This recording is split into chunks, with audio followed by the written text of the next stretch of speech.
Making the perfect homemade fresh blueberry muffin takes a little finesse and maybe a few more ingredients than you may have thought. We don't want it to fall apart, and we definitely do not want a brick muffin. So I'm going to give you my take on the classic blueberry muffin. But we do need to start off with a little bit of prep. We're going to make a tasty crumb topping. Sound good? Let's bake. To make this really simple but delicious crumb topping, we are going to start off with some softened unsalted butter. Remember, I never like to use salted butter. I want to control the salt content. Next, we're going to add on some packed light brown sugar, followed up with just a little bit of all-purpose flour. And then grab a pastry knife. If you don't have one of these, it's a great investment. They're about $4 or $5. Just use a fork. The goal here is to break up the butter until it's small, maybe the size of rice or the size of peas. You can also get in there and use your fingers to help break everything up and get it to a smaller size as well. Set that to the side.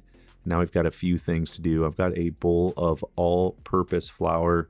You can use bread flour. You will need to increase the hydration amount by about 5% though. Now we're going to add in some salt.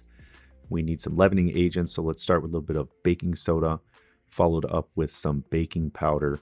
And then using a whisk, simply mix all of the ingredients together until they are completely combined and then set it aside.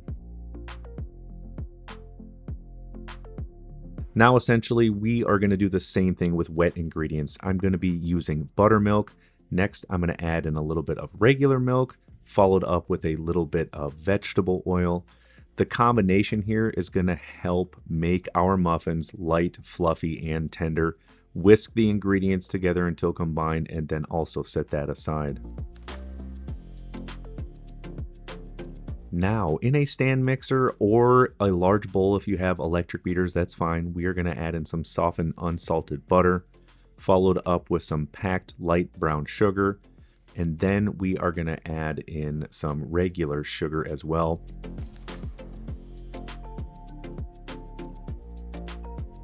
Put the top of the stand mixer down. Again, I have the paddle attachment. We are going to start off by mixing on low speed just to start incorporating everything. If you do this, it's safe so butter doesn't go flying out everywhere. And then maybe after a minute or two, we will crank it up to medium high speed. We're going to let it whip for about 5 to 7 minutes. We want it to be really light and fluffy.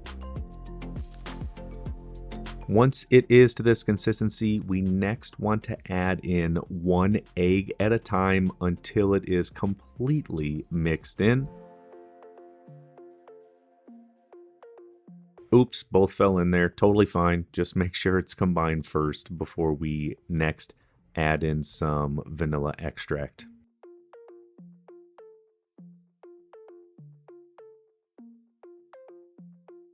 And occasionally when it comes to working with thicker batters, it's important to stop and scrape everything. That's sort of the terminology we used in culinary school. Stop the mixer, scrape everything to ensure all of the ingredients are being incorporated. We'll crank the speed back on to medium. And now what we want to do first is add in the flour in third batches. So we're going to add in the first third until it is completely mixed in before adding in our wet ingredients. Now we're just going to add in half of that now. Again, it's important to make sure the ingredients are incorporated before you go to the next step of adding in the dry ingredients. Just by visually looking at it, there's nothing else that you need to do.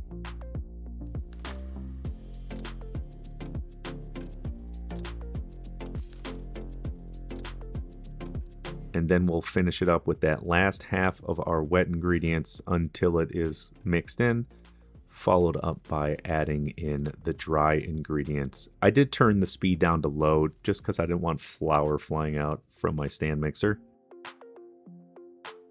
And then once everything is combined, we're just going to stop the mixer, get all of that goodness off the paddle, then just set it to the side because, hey, let's not forget about some fresh blueberries.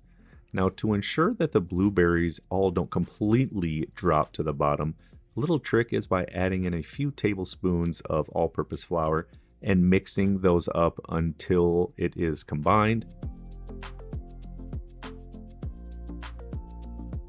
And then just transfer the blueberries to the batter, and then again gently using a rubber spatula, kind of like my scones, fold everything in very carefully. If a few blueberries burst, it is totally fine. Don't sweat it. You can also sub in frozen blueberries if that's all you have, but again, toss them in flour just like I did with the fresh blueberries. And of course, now to start assembling everything, I said jumbo. These are 6 super large muffin tins. I'm gonna add in these cool little parchment liners that I ordered. They always look cool in cafes around the country, so hey, why not do it myself? What you want to do is fill these until they're about 3/4 full. That's the trick to helping them rise and come out of the top instead of being flat and sort of spreading out horizontally. We are going to take that crumb topping and evenly spread it out all over the top until they are completely covered. So really quick, I've been wanting to use these muffin liners for a while. They look cool whenever I see them at cafes and bake shops, but they are hard to work with because the batter, as you can see, sticks to the top of them. Those little points that are coming out, you just sort of push it back down in there, and if it bakes on there, you can pull it right off when it's done. But if you are looking for my recommendation, if you want the looks, fine. If you want functionality, buy normal jumbo muffin tins. Now, let's try a different way because I want to see if it works. So in a separate jumbo-sized pan, I'm going to spray a little bit of no-stick spray. I've heard that this works, so I'm excited to test it out and see what happens. Also, for a quick substitute, if you only have a 12-cup muffin tin, simply cut this recipe in half. It will fill up that 12 muffin tin just fine. Now what we want to do is grab the rest of that crumb topping and top everything off until it is covered. We're going to the oven that's been preheated to 375 degrees Fahrenheit. We're going to add our muffins in there. It's going to take 35 to 37 minutes at 375 degrees Fahrenheit for them to be nice and brown on top and firm in the center. And now, as always with baked goods, the hardest part, the waiting game. Completely cool them to room temperature. Understanding fundamental cooking and baking techniques and then putting them into practice over and over again until you perfect them. If you've been watching me for a little while, you've seen me bake quite a few things over the years, and I do a lot of the same techniques. I don't overmix. If I have a gentle ingredient, I fold it in very carefully. I do not overbake to make sure it stays moist and tender and delicious. But I do have one thing for you. Do not spray the muffin tin with no stick spray and then put your batter in there. It will still stick. It does not work. Definitely use a muffin liner for these. Just a little trick for you, and I went ahead and did it for you so you don't mess it up yourselves. But I promise you about these techniques, put them into practice, you will be a better home cook, a better home chef, a better baker. That is my promise. And of course, all of your homemade food from scratch will definitely taste better. Now, let's cut this thing in half and see how dang tasty it is.